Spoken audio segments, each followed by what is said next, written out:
Justinian I ruled during the Byzantine Empire's golden age.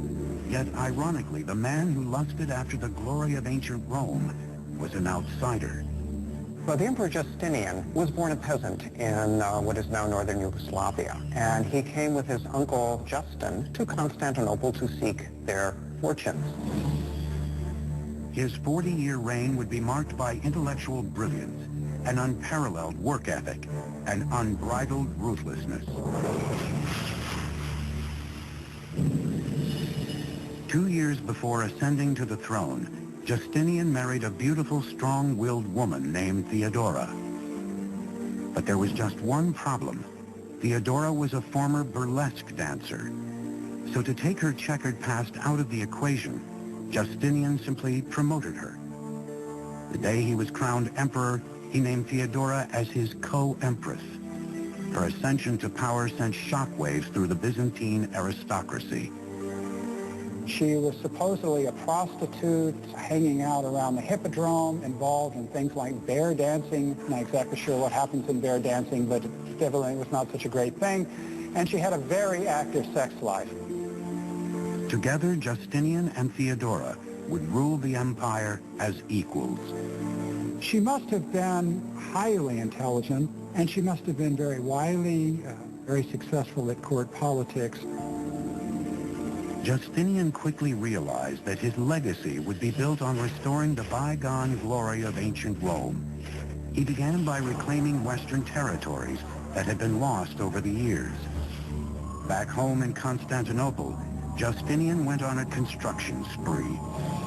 Bad news is to pay for this building, he went on a ballistic campaign of taxation, which was just as popular then as it probably would have been now. Along with the taxes, he tries to control or stamp out any form of pagan celebration, the study of the ancient philosophers at Athens, gambling, prostitution, adultery, homosexuality, any Christian that doesn't see it his way, and the Jews. He didn't have a lot of fans. But so what? He's an emperor. He's not listening to approval ratings. Well, you know what? He should have. As Justinian tightened his grip on the people, the city's resentment turned to rage. And unlike other civilizations, where the masses had no place to voice their anger, the Byzantines had their Hippodrome. The Hippodrome was the center of Constantinople's public life. Conceived as a stadium for chariot racing, it could hold as many as 100,000 people. The construction of the Hippodrome had taken place over centuries. It was a gigantic task incorporating every known building technique. Shaped like an enormous U and modeled after Rome's renowned Circus Maximus, Constantinople's Hippodrome was nearly a third of a mile long and wider than a modern-day football field. But the site its architects had chosen sloped severely to the south. And there they built vaulted substructures. As is common in ancient Rome, vaulted substructures to create a level platform. Freemen and masons were brought in from around the Mediterranean. Their first task, to build the substructure's arched wall 4 stories tall.